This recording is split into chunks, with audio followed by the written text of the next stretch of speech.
4 साल तक नेताओं को भले सड़कों की याद न आती हो, लेकिन चुनाव आते ही उन्हें सड़कों की याद आने लगती है। मध्य प्रदेश की राजनीति में एक ऐसे ही नेता हैं जिनका सड़कों से बड़ा गहरा नाता है।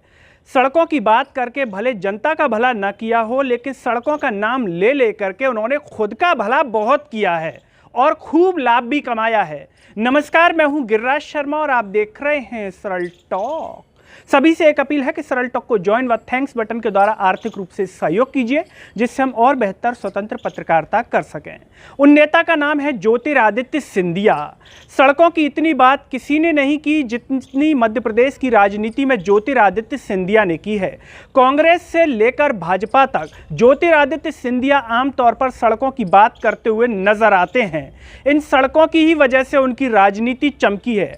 ज्योतिरादित्य सिंधिया ने फिर से सड़कों की बात कर दी है। वो बात उन्होंने की है मध्य प्रदेश के मुरैना जिले के दिमनी में।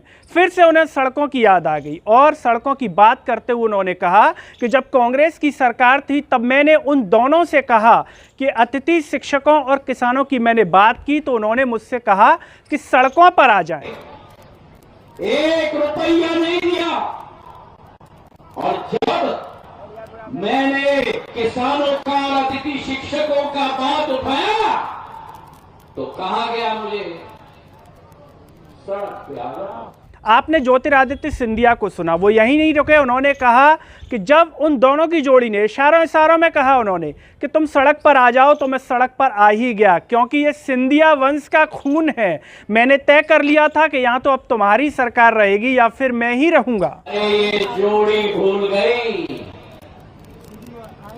ये सिंधिया परिवार का खून है। उस राजमाता का खून मेरे रग रग में है। जिनको डीपी मिश्रा जी ने ललकारा था तो डीपी मिश्रा जी की सरकार को धूल चटाने का कार्य जब मेरे किसानों का है, मेरे शिक्षकों का बात आता है और कहा मुझे सड़क पे आने के लिए, मैंने कहा मैं भी तैयार हूं, मैं सड़क पे आ जाऊंगा। अब या तो वो सरकार रहेगी या मैं रहूंगा। ज्योतिरादित्य सिंधिया ने सड़कों की बात केवल मुरैना के दिमनी में नहीं की, उस समय भी की थी जब कांग्रेस की सरकार गिरने वाली थी। उससे पहले भी ज्योतिरादित्य सिंधिया बार बार कहते रहे थे कि मैं सड़कों पर आ जाऊंगा अतिथि शिक्षकों के लिए या किसानों के लिए। वो कितनी बार सड़कों पर आए, ये बात तो किसान और मध्य प्रदेश के अतिथि शिक्षक बखूबी समझते होंगे। लेकिन सड़कों की बात करते करते ज्योतिरादित्य सिंधिया और उनके जो समर्थक 22 विधायक थे जो भाजपा में सम्मिलित हो गए थे, उनका बहुत भला हुआ है। भले अतिथि शिक्षकों का भला न हुआ हो और न किसानों का भला न हुआ हो। भला कैसे हुआ है? क्योंकि ज्योतिरादित्य सिंधिया इसी सड़क की दम पर राज्यसभा पहुंच गए और उन्हें केंद्र मंत्री का पद भी मिल गया और उनके जो 22 विधायक थे उन्हें भाजपा में सम्मिलित होकर के किसी न किसी को मंत्री पद दे दिया गया। क्या किसी अतिथि शिक्षक का ऐसा भला इतने सालों में हुआ? किसान का भला हुआ? नहीं हुआ। लेकिन ज्योतिरादित्य सिंधिया ने अपना खूब भला किया है। जब ज्योतिरादित्य सिंधिया भाजपा में आ गए तो अतिथि शिक्षकों को लगा कि अब वो उनके लिए सड़कों पर आएंगे, तो अतिथि शिक्षक ज्योतिरादित्य सिंधिया को बीच बीच में याद दिलाते रहते थे। एक अतिथि शिक्षक भीड़ में कह रहे हैं कि महाराज अतिथि शिक्षकों का कब? तो सिंधिया कह रहे हैं कि करवाएंगे। उन्होंने पूछा कब तक? बोले ये नहीं कह सकता, जरा सिंधिया जी का सुन लीजिए आप। सिंधिया जी अतिथि शिक्षकों का कब तक का?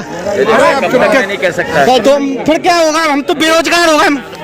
आपने ज्योतिरादित्य सिंधिया को सुना। यही नहीं, एक मंच पर ज्योतिरादित्य सिंधिया भाषण दे रहे थे। भीड़ से एक अतिथि शिक्षक ने आवाज लगाई कि सिंधिया जी, अतिथि शिक्षकों की न आप ढाल बने न तलवार बने, जरा देख लीजिए। कहा है कि मैं आपका ढाल भी बनूंगा और आपका तलवार भी बनूंगा। सर, अतिथि शिक्षकों के लिए आपने नहीं बोला कुछ?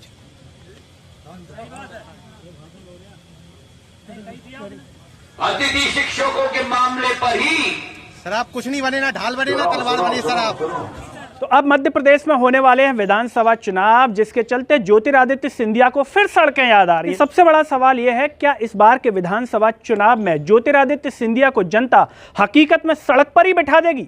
उन्हें सड़क पर बैठाने लायक भी नहीं छोड़ेगी? यह अपने आप में एक बड़ा सवाल है, क्योंकि ज्योतिरादित्य सिंधिया इस बीच जितने भी साल वो भाजपा में रहे हैं, कांग्रेस से आने के बाद सड़कों पर नहीं दिखाई दिए। चाहे गर्मी का मौसम रहा हो, बरसात का मौसम रहा हो या फिर कोई और मौसम, ज्योतिरादित्य सिंधिया सड़कों पर नहीं आए, सिर्फ सड़कों की बात करते हुए नजर आए। ऐसे में अतिथि शिक्षकों की अगर बात की जाए तो अभी हाल ही में कुछ घोषणा हुई है। क्या अतिथि शिक्षकों के हाथ में अभी कुछ आया है या सिर्फ घोषणा उनके हाथ में आई है, या फिर चुनाव के बाद अतिथि शिक्षकों के हाथ में कुछ आ पाएगा या सिर्फ भाषण और शब्द आ पाएंगे? आप जो भी सोचते हैं कमेंट बॉक्स में अपनी राय जरूर दीजिए। साथ ही साथ सिंधिया जी को लेकर के आपका क्या सोचना है वो भी कमेंट बॉक्स में जरूर बताइए। सरल टॉक को ज्वाइन व थैंक्स बटन के द्वारा आर्थिक रूप से सपोर्ट कीजिए। नमस्कार।